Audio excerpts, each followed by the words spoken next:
Hello, everyone. Welcome to part 5 of our Exploring Ethics webinar series. Thank you very much for being here. We're delighted that you're joining us. As a reminder, our series takes place every Wednesday on the same Zoom link and generally at this time. So we look forward to seeing you here every Wednesday from April to June. Please take a look at the chat now for our website where you can find our schedule and recordings.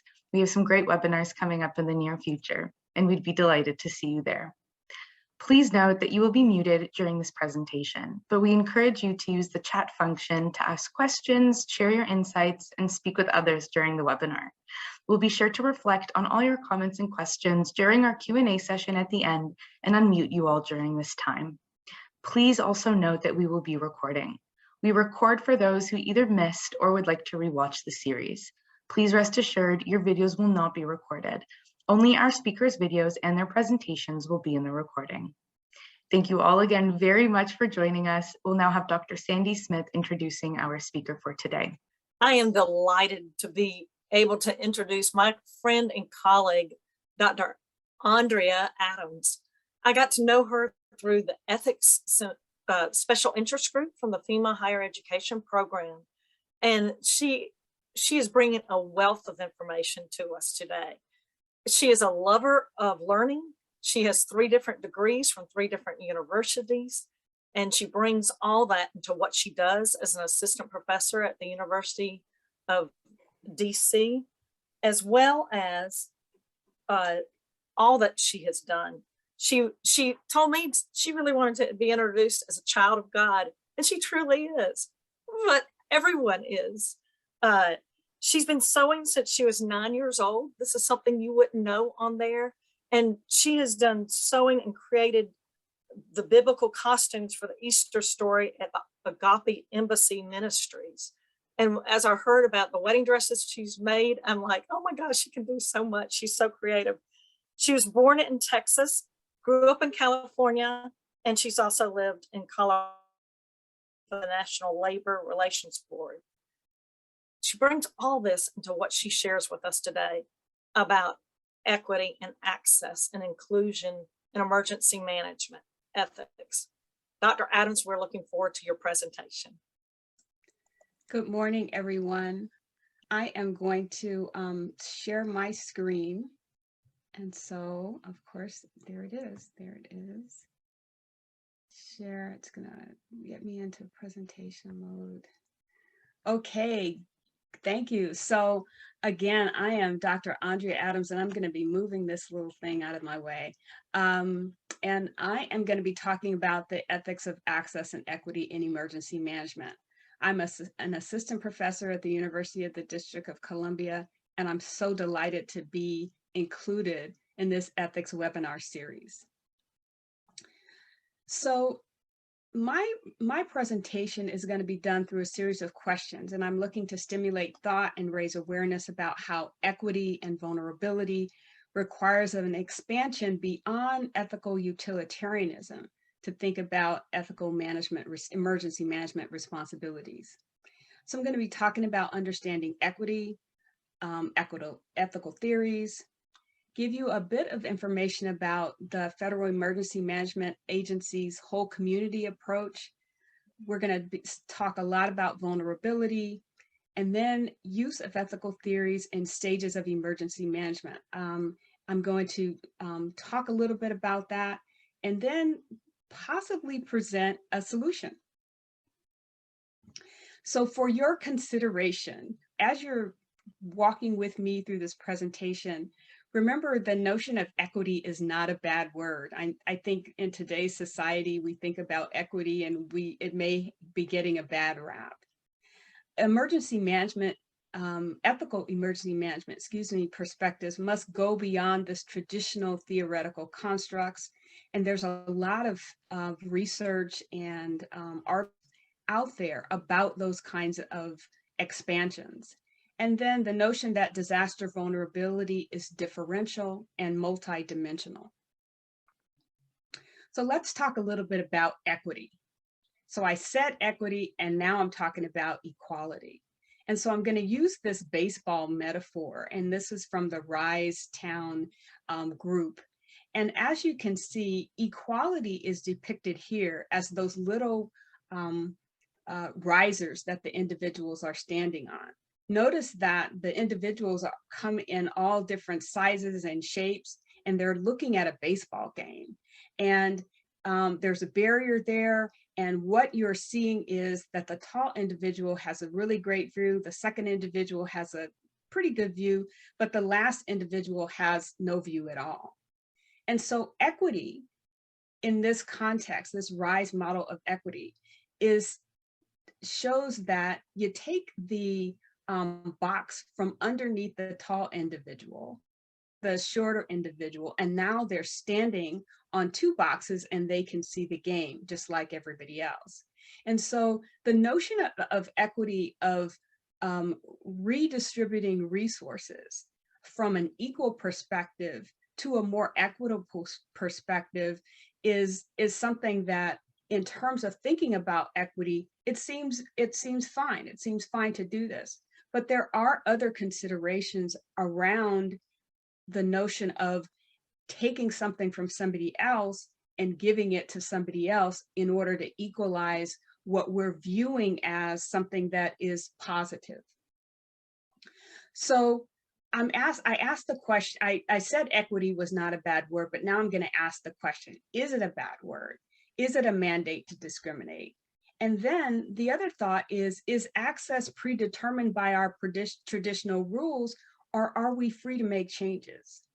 And so I wanted to give an alternative perspective. And I use Mr. Gibson, who is a professor emeritus at the University of Chicago. And he wrote an opinion letter in the Wall Street Journal, the Washington Post, and he said, and this is an excerpt of what he said, most Americans who are generous and pragmatic have been willing to extend some of these benefits, and we're talking about equity, social justice and equity, at the margins for limited period.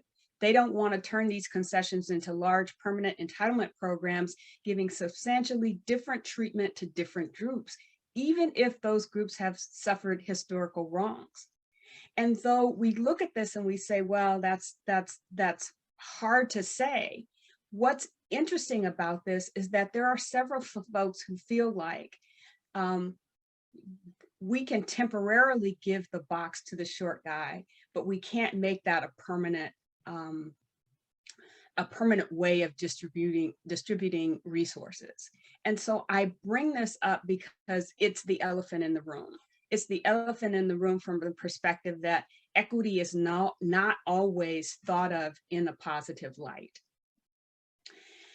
The other issue, especially in emergency management, is, can equity be the sole motivation, or should risks be considered? And I think it's really important to note that equity cannot be the sole motivation. Burke and his colleagues studied equity policy to improve social and economic conditions in this district where it was found to be socially vulnerable. The problem is they didn't adequately consider risk, and the plan development increased risk so much that the potential for loss wiped out the development's progress. Weisskopf and his colleagues discussed an urban development plan which required the implementation of this expensive green resilience infrastructure. But upon further review, they found that if they implemented that plan, it would push out poor households and they would not have access to these resilient infrastructures. So risk is very important to be considered when you're talking about equity. So now I'm going to jump to ethical theories for emergency management.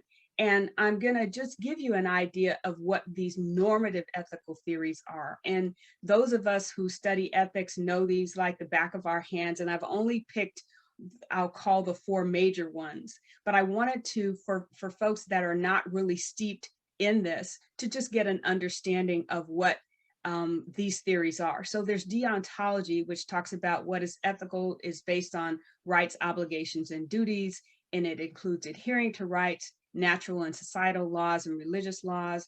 There's virtue ethics, which looks at ethics determined by persons, by their character, and looking at how their character deviates from norms and it looks at a person's reputation and motivation to really determine whether the person's behavior is unethical.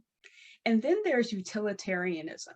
And from a emergency management perspective, I would say that this is the most widely used ethical perspective that there is. And it talks about what is ethical is what yields the greatest benefit to the most people.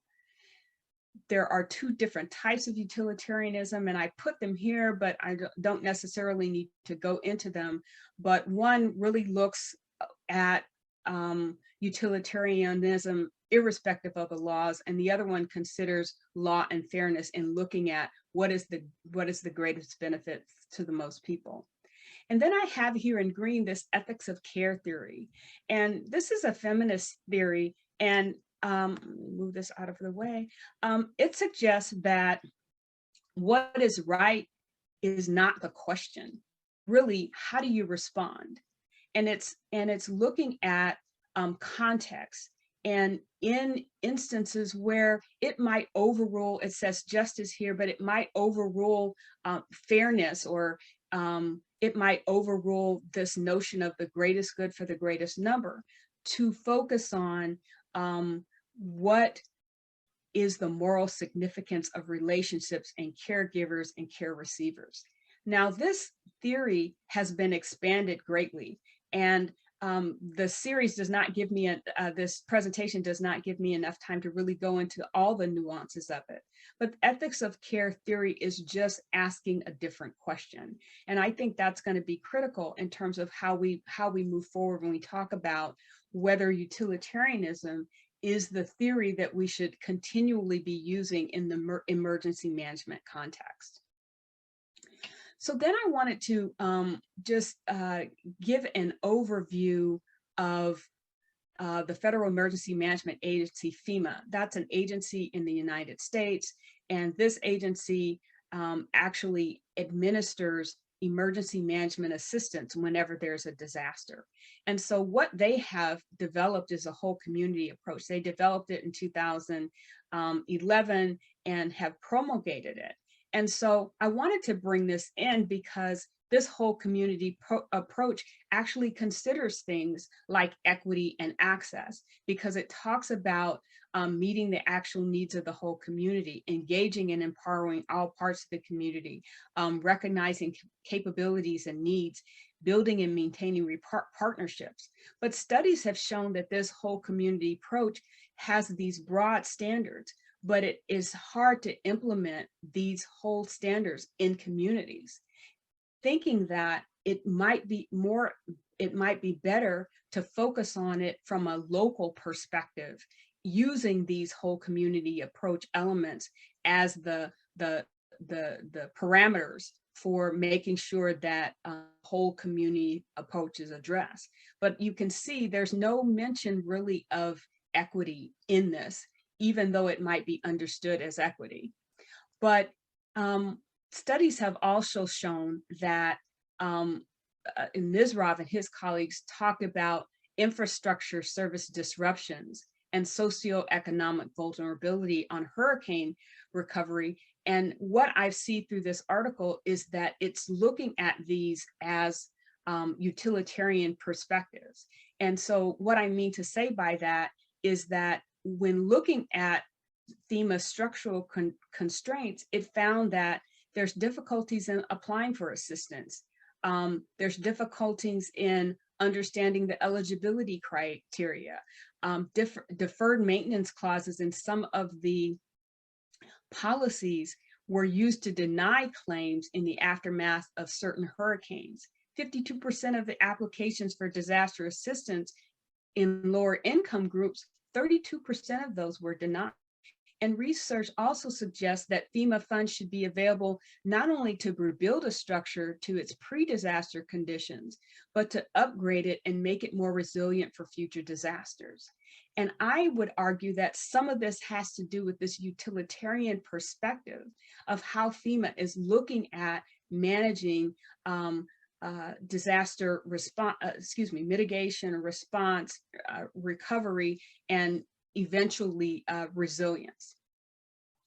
And so now that we kind of have the construct that utilitarianism is what is being used, especially in the United States, let's talk about vulnerability. And so I'm going to move this again. And so vulnerability is really, well, differential vulnerability. Let's start there. Understanding differential vulnerability is understanding sensitivity and capacity. And if a capacity is low relative to exposure and sensitivity, it contributes to high vulnerability. Vulnerability is also differential. And differential because there's all these other factors that if they vary unevenly before, during, and after disaster, then vulnerability increases. And so one of the most important things with respect to that is access, which is the ability to obtain or derive benefits from natural and human resources. Utilitarian makes it available, but if access is limited, individuals cannot use it to reduce their vulnerability.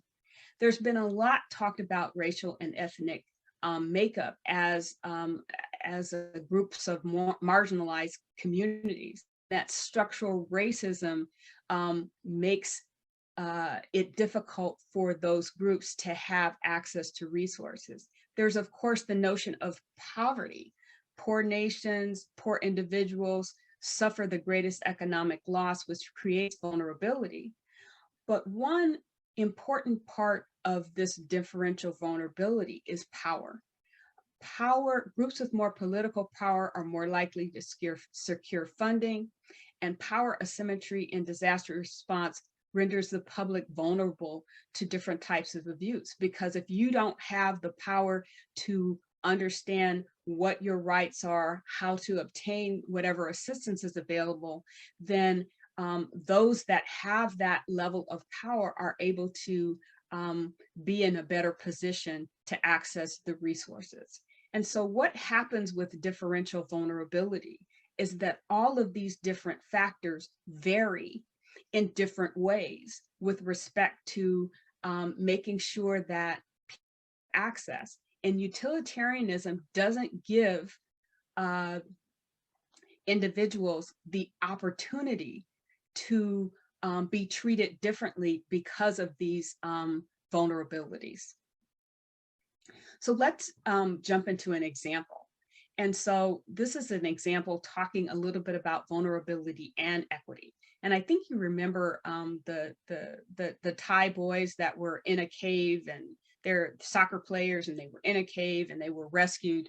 They had to make some equitable choices with respect to the decision regarding rescuing the boys. And so instead of rescuing the stronger boys first, they made a decision to rescue the weaker boys first. And there was a lot that went into making that decision. And that was a decision based upon equity. And there's some information in my research and my, in my references that talks more about that.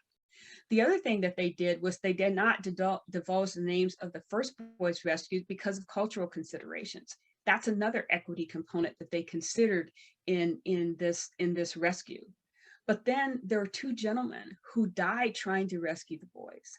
And that's another part of understanding this tension in utilitarianism, because under the utilitarianism theory, losing 2 to rescue 13, that's permissible. The greatest good for the greatest number, it's not looking necessarily at individuals, but it's looking at how can we use this theory as a basis to make a decision about what to do next. But should the divers that died be sacrificed to save these boys? And who decides that? Did we make some, did we have some consideration beyond just the age of the boys and the fact that it was nationwide coverage and there was all of this concern for them? Did we look at this beyond just the decision that the greatest good for the greatest number is the best decision to make? Along these same lines, Dershey asks, at what point does it become ethically problematic to expend resources to sustain disaster responders and therefore disaster response? Are we just continuing to make the decision to sustain this situation based upon a utilitarian perspective, saying, we still have the opportunity to save more people should we continue down this road? And then the question is, are these trade-offs justified if they continue to long-term individual, community, or nationwide vulnerabilities? Do these trade-offs continually support vulnerability going forward? And I asked that question. That question was asked in the context that what happens is if we just what if we still couldn't get the boys out with just 2 people and we needed to send another person? At what point is this vulnerability that we're looking at something that we're just looking at the utilitarian perspective? And another example of this trade-off between equity and looking at vulnerability is the notion of the California fires. The Woolsey fire in Malibu happened in Malibu. If you know anything about Malibu, Malibu is this very wealthy neighborhood in Southern California. And the entire city got evacuated. There were multi-million-dollar homes that were destroyed, but more than 1/3 of those homes already have rebuild permits. And so if you look at that, the impacts in that area, not only do they have the power and continue on, but they're allowing that those homes to be rebuilt. The question is whether or not there has been a real deep analysis on whether or not that's a public hazard to have all those homes rebuilt in that area.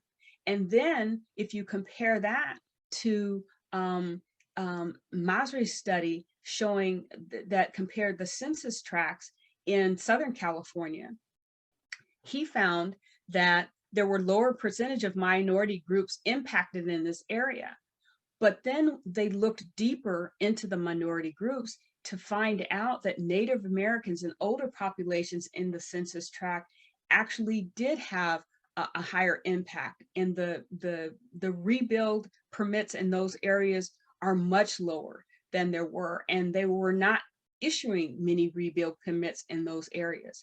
And so the question becomes, can you just look at equity from a general perspective and say, hey, let's look at minority groups and say, oh, minority groups are not being impacted? You have to dig below that, ask some deeper questions. And a lot of times utilitarianism doesn't require that you go below that and ask those deeper questions. So what happens to the vulnerable? Who's made vulnerable by these risks? And are we really exploring that at the most deep level? So next, I'm going to go to this discussion about ethical theories and stages of emergency management. So what have we done so far? We've looked at the notion of what is equity. We've looked at what ethical theories we're using, and finding that we're spending a lot of the ethical theories are focused on utilitarianism. And though that may make sense, I'm going to be arguing that it would be better to look at different other theories, especially the ethics of care theory, to make some decisions about emergency management. So this slide is just kind of giving you a list of the stages of emergency management and letting you see that from a ethical theory perspective, emergency management uses utilitarianism, especially in the United States, most often. And so even though now there's a social vulnerability index with respect to preparation, and a lot of the emergency management leaders are making decisions about how they're going to pre-position assets with respect to the social vulnerability index. And vulnerability is being integrated into a lot of thoughts about especially preparation and mitigation, because we are now able to look at social vulnerability from a statistical perspective. But we're still looking at that under the framework of utilitarianism.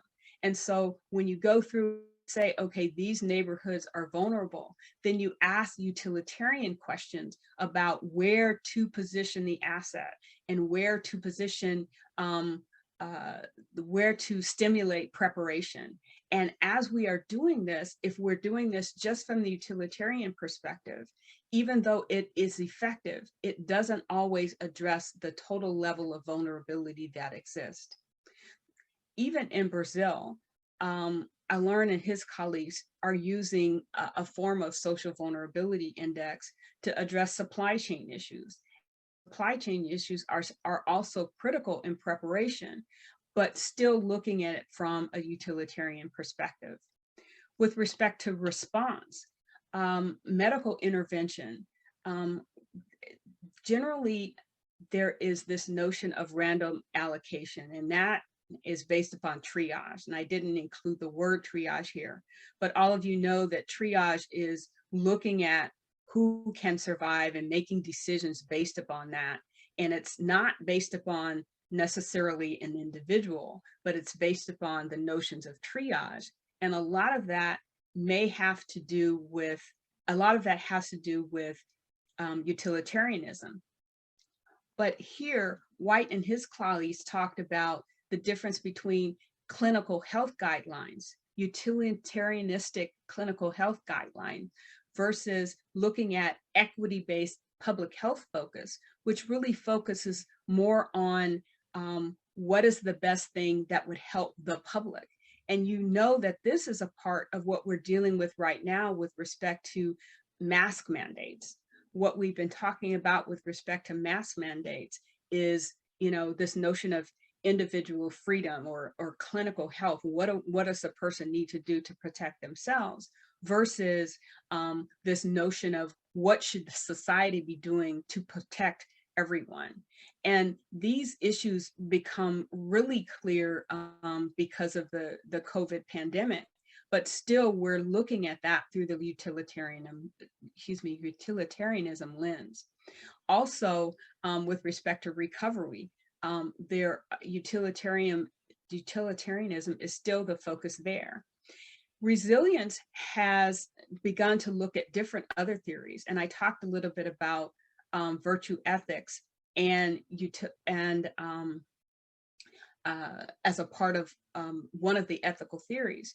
And one of the notions is that a virtue ethics perspective may take you away from this lower level identification of what's ethical and actually elevate that to look at not only what's ethical from that perspective, but pursuing excellence in moral matters, not just the minimum standard.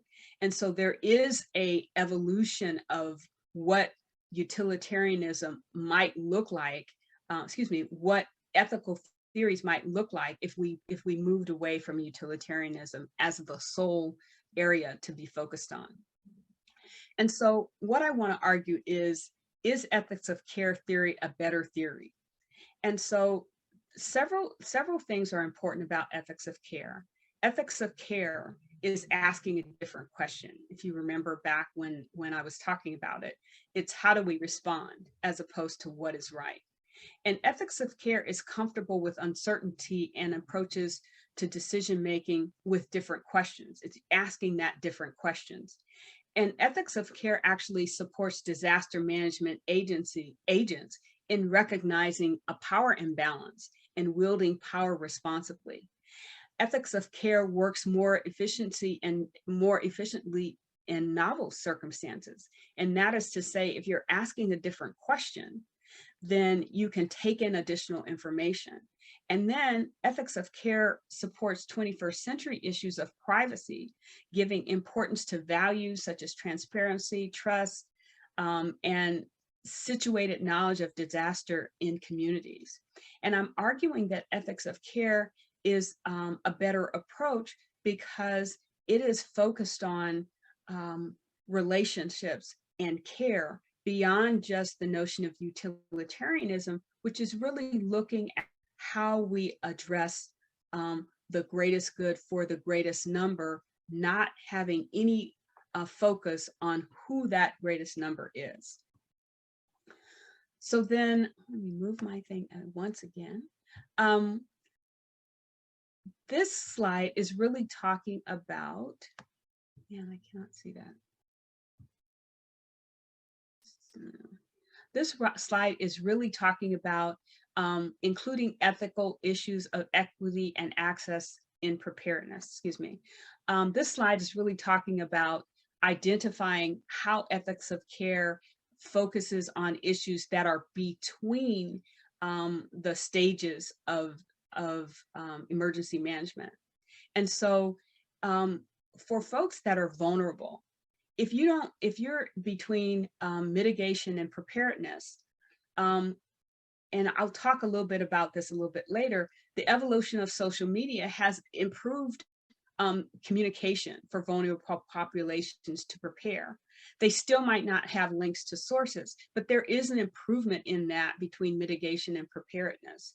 And ethics of care really focuses a lot on the utilization of social media. And so what about between preparedness and response? So moving from preparation to response often requires this self-evacuation or shelter-in-place options. And ethics of care can talk more about local planning. How do you implement that? And I'm going to give you guys an example of that a little bit later on. But it's in between these areas that you really are focused on that. What about between response and recovery? There's a lack of resources to move to recovery from response because government assistance assumes that you have some individual resources. And so there may be a more need for transitional assistance. And then between recovery and mitigation, if you don't have the resources because you didn't recover from the last event, then you need resilience-based recovery. And so recovery that puts you in a better position than you were, because if you're building resilience into the recovery, then it's going to be easier for mitigation to occur. And then that last bit talks about resilience and the center of these issues, because when there is resilience, there's a tighter curve between these notions, making it easier for people to move between each of them. And so I have a couple of slides left. I've got about 10 minutes left. So I want to kind of look at each stage individually.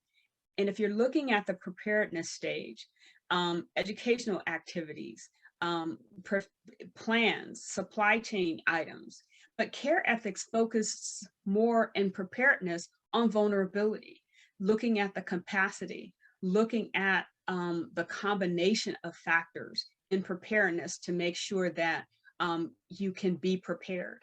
In the mitigation stage, care ethics looks at compounding harm. It says not just where you're at, but where were you in the past? How can we help? How can we respond?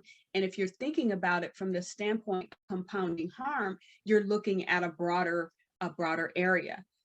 It deals with exposure bias, like single income source, lack of investment income, if you're living in a conflict area. And that conflict area may just be your neighborhood, depending upon what neighborhood you're living in.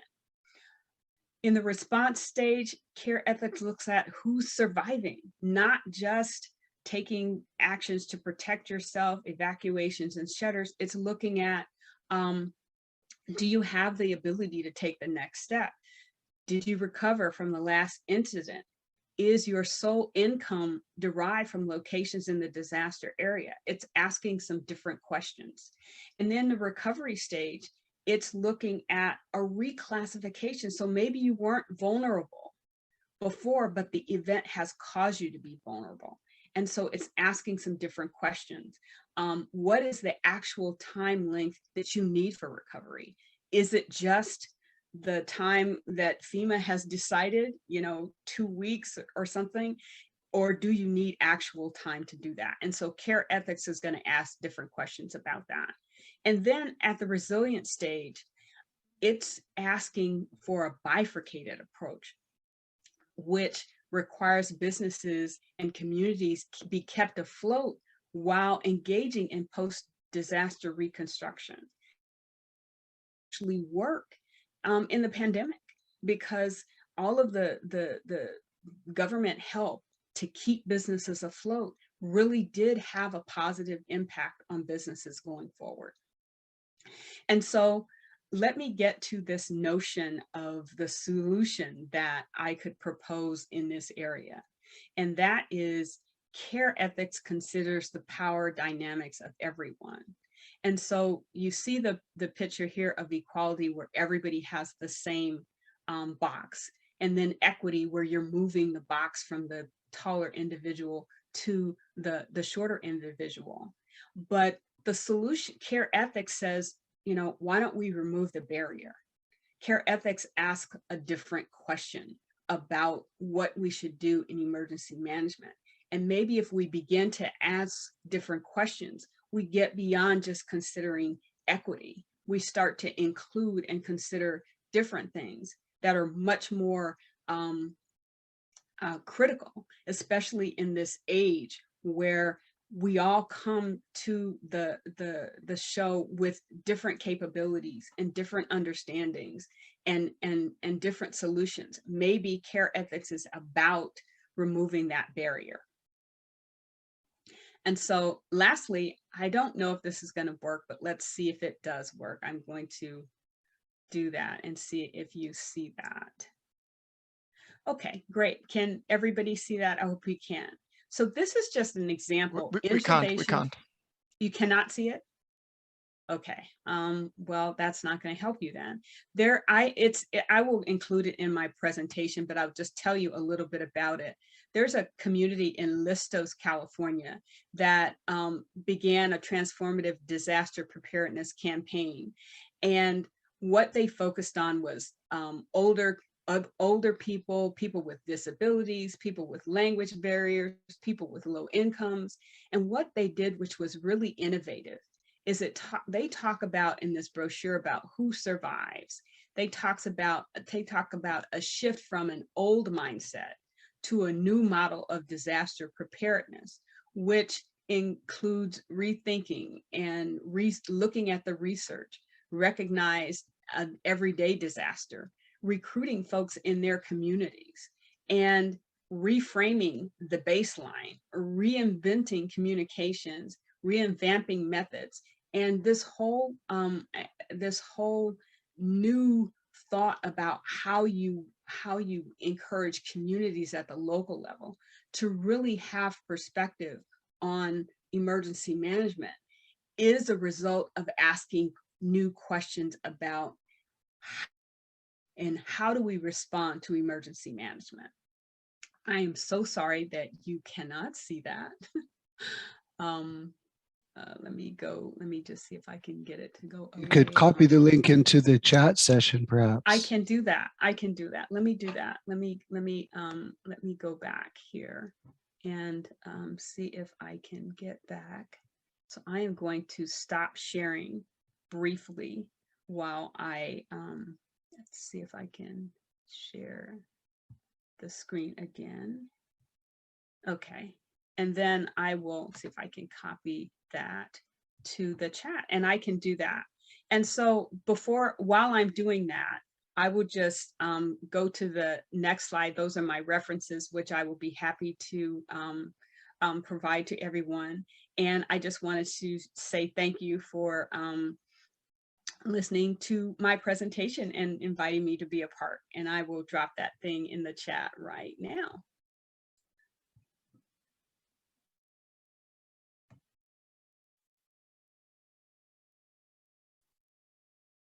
Thank you so much. Sure do appreciate you sharing with all of us. Professor Ekin is going to lead our discussion, and I think you've already received maybe some questions to ask Dr. Adams. Okay.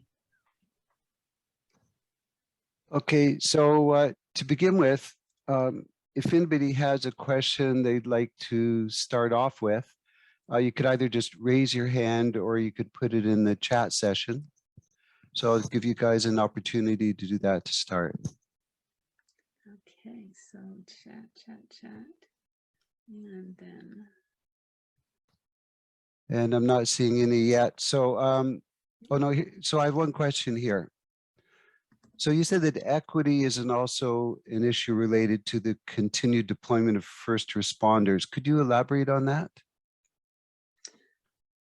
Okay, so I'm going to need a little bit more context. So what did you say? What is the question? So let me just. So I'm going to, so you said equity is also an issue related to the continued deployment of first responders.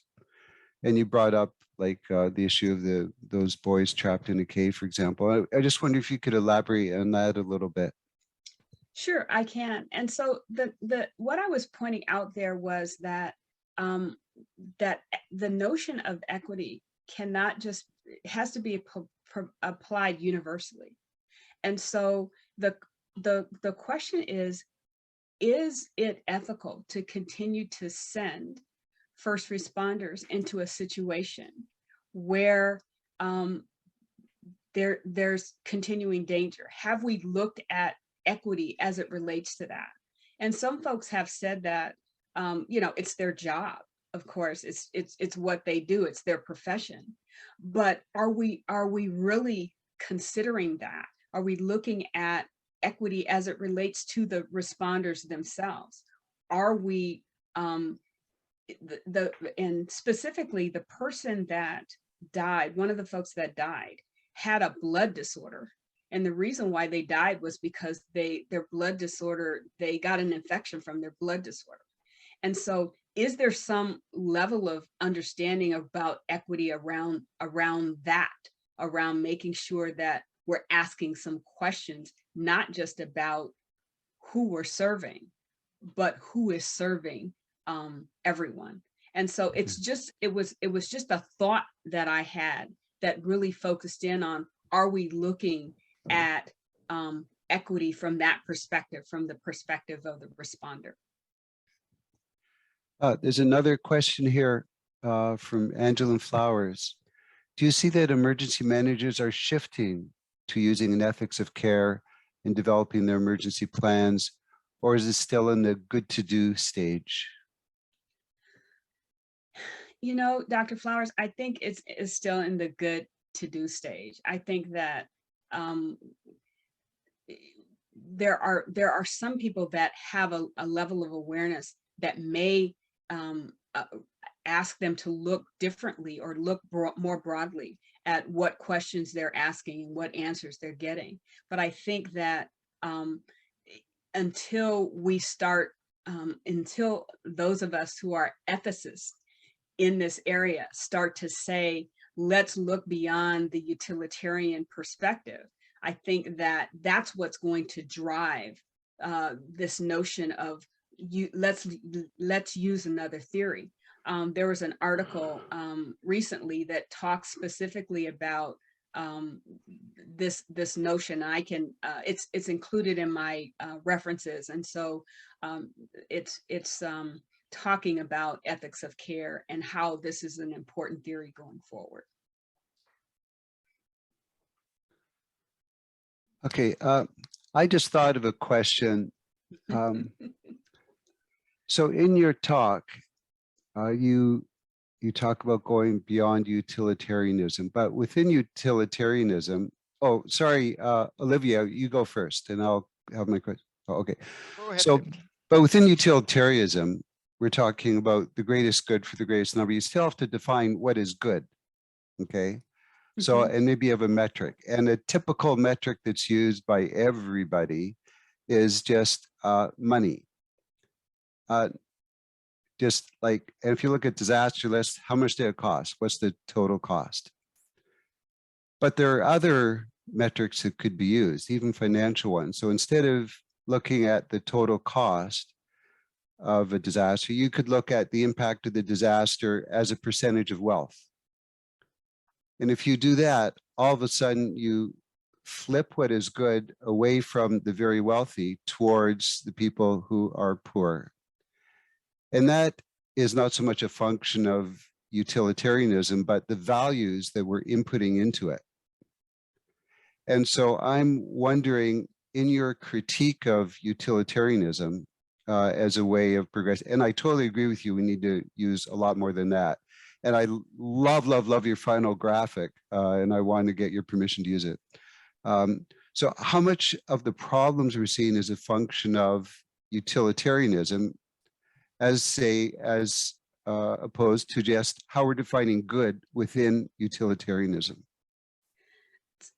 So, your point is extremely well taken. I think that is an important distinction.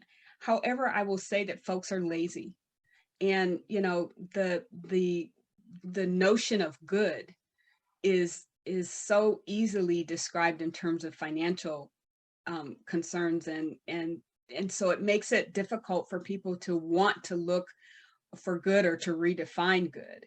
And so you're right. If we were focused more on the values that we have in relationship to how we define good, then maybe utilitarianism is still a viable option. And I'm not saying that it is not viable. What I'm saying is that it needs to be expanded to include some of these other notions. And so from that perspective, including notions of ethics of care as you're looking at what is the greatest good is going to deliver much more value than just looking at utilitarianism alone. So thank you for that question. Okay. Olivier, you're up next. Okay, thanks, Dave. No, thank you, Andrea. I think it was a really interesting presentation, and I agree with you. But so the two things. So the cave sort of example got me thinking in slightly different terms in terms of equity and utilitarianism and even the ethics of care. Is that how many resources and manpower and so on and focus have been on these like 13, was it, or I don't remember, boys, and how much good could you do if you sort of had this same perspective for with victims of famine, or so I had to sort of a little bit, not within the confines of that particular disaster, but if you use the same amount of influence for other disasters, or indeed just more chronic states of deprivation and so on, how much good you could do. But I wanted you to be maybe a little bit more concrete with the ethics of care. So how would that COVID-19, where I think that you already take some of the components of ethics of care into consideration, I think in some of the responses to COVID, maybe not always, but how would that differ from what we've seen? So I think COVID-19 was sort of mainly a disease that was, at least with in terms of lethality, was elderly people, and but even we closed down entire society, even though from a strictly utilitarian perspective that might not be the best trade-off. If you interrupts 90% of people's life to save 10%, that might not, but so I think there was this care ethics a little bit, maybe, or at least partially, and with a focus on vaccinations and how to reach, especially in the US, like rural population, ethnic minorities, and so on. So how do you see, like, how in practice does ethic of care differ from what you've seen? So with COVID-19, what would you have done differently if you sort of applied the ethics of care? So that's a big question. But so what I'm suggesting is that we ask, so two things. One, I think that you're right. Ethics of care, the ideas of ethics of care probably seeped into some of the utilitarian perspectives around COVID-19, maybe because COVID-19 was such a global issue that we couldn't just talk about it in terms of economics, and we couldn't just talk about it in terms of some of the traditional areas. But in some of the I'll say local or national or resource developing and handing out resources, there were some utilitarian thoughts about how that happens or how that works. And from that perspective, example, ventilator, the issuance of ventilators. From a utilitarian perspective, the greatest good for the greatest number. You're going to concentrate them, or you're going to hand them out. And so there might have been some care ethics in that. But in that issue, we were focused really on what is the greatest good for the greatest number. And so I'm not saying that care ethics is the mandatory or always. It is something that we have to ask that second question, is really what I'm saying. And then I will just agree with you that with respect to the boys in the cave, I did a lot of research about them, and they are celebrities. There's been money, they have a movie deal, there's all these things that are happening around this issue. And then I'm thinking about those two poor people that died trying to rescue them. Isn't a lot of discussion about that. And so are we really looking at not just the greatest good for the greatest number and then running off with that? Are we actually looking back to see whether we have considered everybody that's involved in the in the issue, and are there ways from an ethics of care perspective that we could do it better? And so I am urging us to ask the question. We have another question from Romeo Lavarius. I apologize if I pronounced your name incorrectly. So he says, Naomi Zach in her book, Ethics for Disaster, proposes that instead of save the greatest number, we should use save all who can be saved with adequate preparation, meaning that we should be better prepared, which for COVID-19, we weren't. COVID-19 showed we weren't. What are your thoughts of preparation towards this issue? So I'm very familiar with Naomi Zach and her book, and I teach out of it. And so I love the notion of save the greatest with the best preparation. The thing that I will say about that is that who can prepare best? You know, what is the idea of who can prepare best? And one of the things I was talking about is the fact that you know, in I guess it was Louisiana, there was one hurricane hit, I think it was Laura, and there was another hurricane hit that hit right after. And the people that were displaced in Laura were still displaced when the next hurricane hit. And so the best preparation for them is going to be drastically different than the best preparation for somebody who is not in that situation. And so I believe that preparation is one of the keys, but how we prepare and who gets prepared and what resources are blended to those who get prepared needs to have a broader, we need to be thinking about this in a local, more specific, more equity-driven manner. And I hope I answered your question, but I'm just, mitigation and preparation are very important to address disasters that happen. But do people who have less have the ability to do that? I have another question I'd like to ask. So, okay. You mentioned you showed one quote earlier where in a survey of Americans, they were willing to help out for a period of time, but they didn't want to be locked into it indefinitely. And this is kind of the Good Samaritan's dilemma, you know, in a way. And also relates to this whole issue of moral hazard, that people take advantage of being helped and to remain in states of dependency. At the same time, so there are these sides of it that say, oh, maybe with this. And then there's this empirical data we have that shows that people who are vulnerable after disasters tend to be more vulnerable. And so you talk about, in a way, like the ramp in society of vulnerability. And we know that disasters exacerbates those ramps, which makes future disasters worse.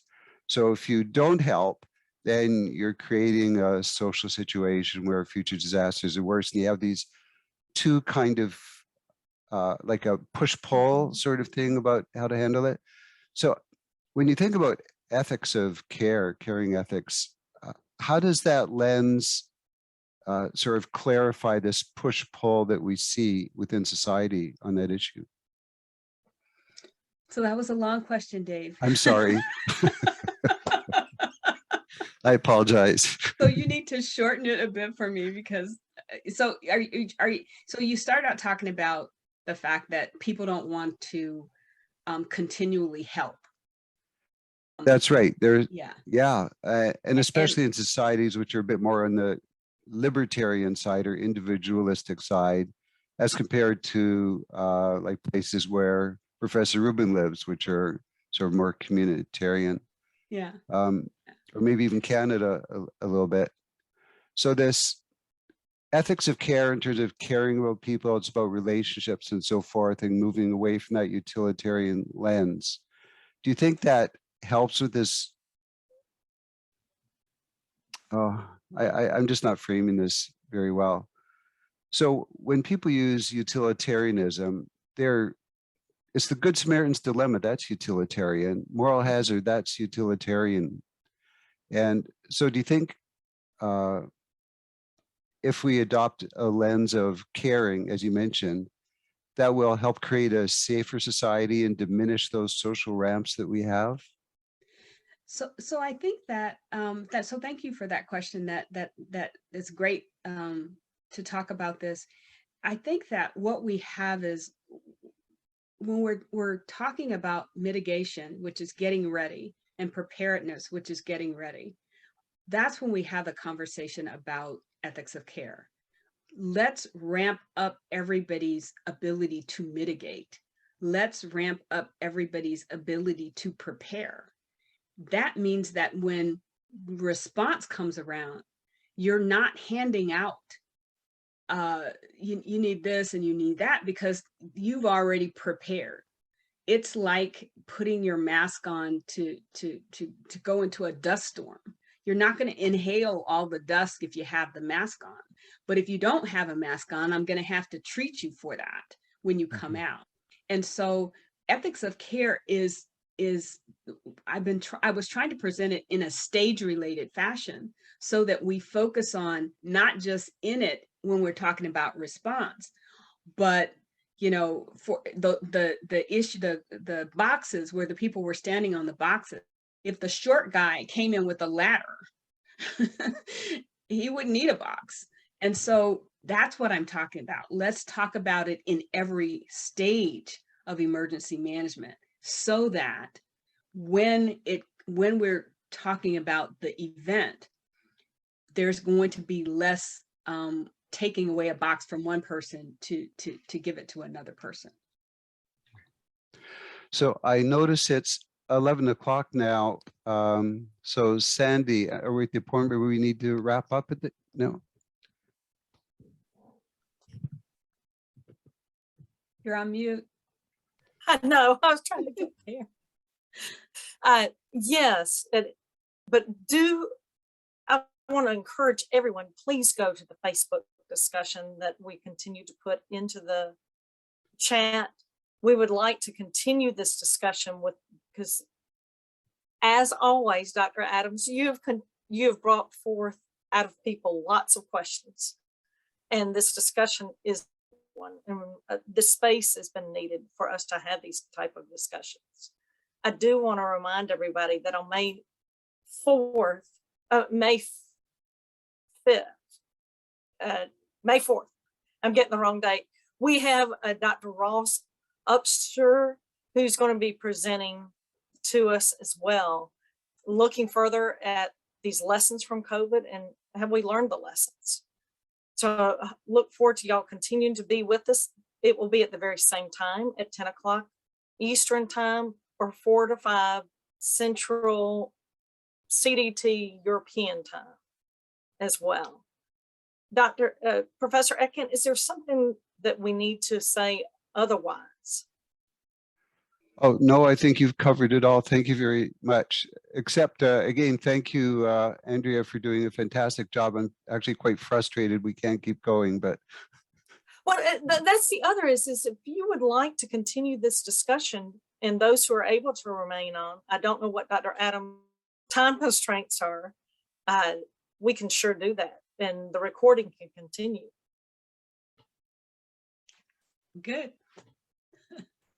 So Professor Etkin, Dave, if you're willing to continue with leading, sounds great.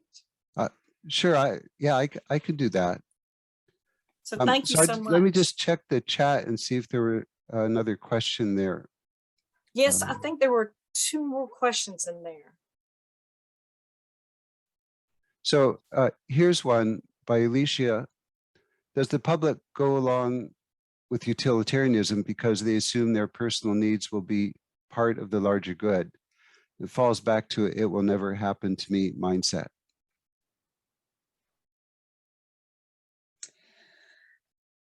Oh, that's an interesting question. I think what emergency managers know is that, you know, that's a falsity. We all have to have some skin in the game in terms of emergency management preparation. And I think that individuals are mistaken if and the public is mistaken if they believe that those kinds of, that just, you know, I'll be taken care of is the right mindset. And COVID has really shown us that. I mean, COVID is a great lesson in individual preparedness, as well as it's a lesson in, you know, public safety. So Alicia, I hope I answered your question. If not, I'd be happy to take a follow-up.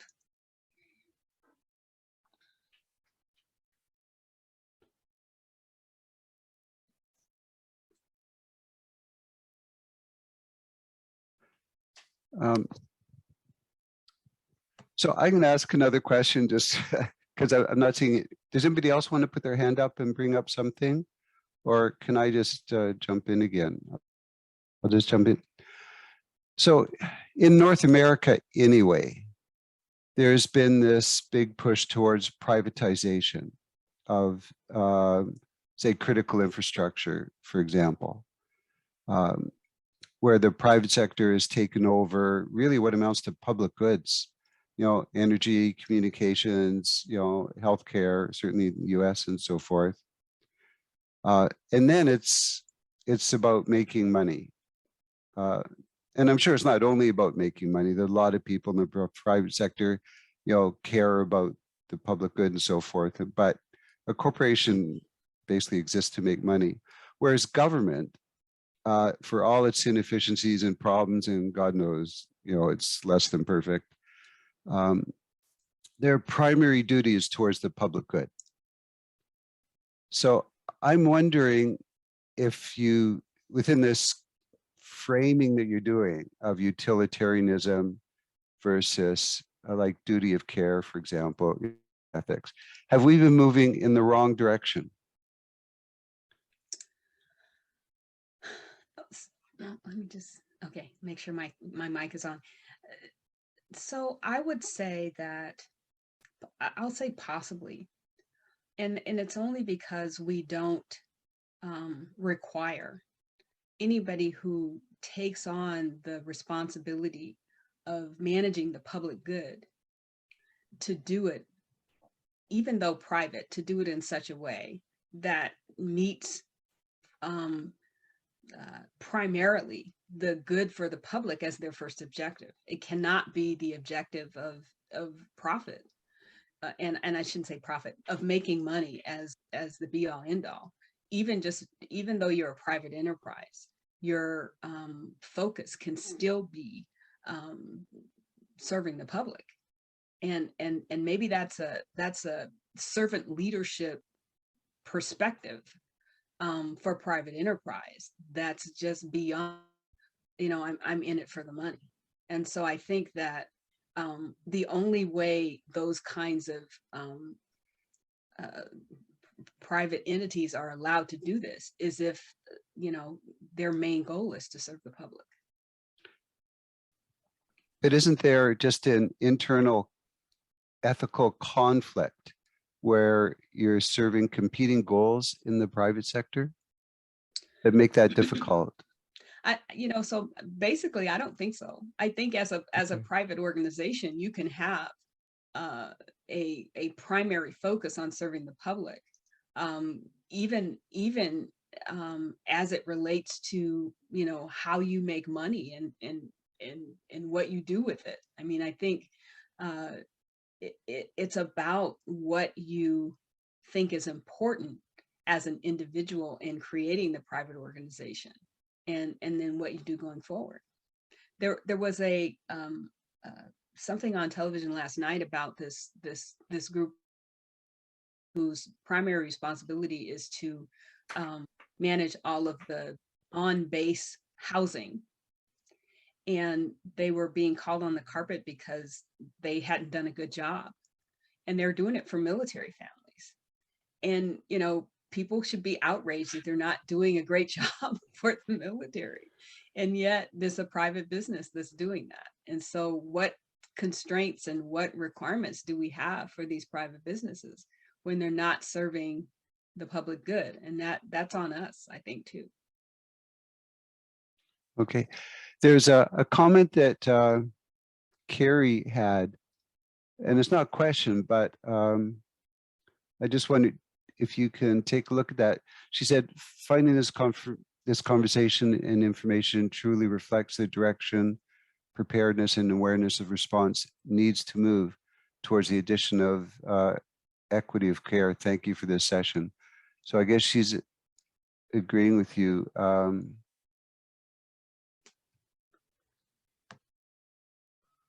So that's in the chat session. Did you want to comment on that, or? I have just been doing a lot of research, and my research is still ongoing. Just, it's just important to expand our focus. The ethics of care theory has it gives us an opportunity to look beyond just making sure that things are effective and efficient and expedient and available to everyone, when we know in our society just being available is not going to deliver on the promise of helping people make it through these types of disasters.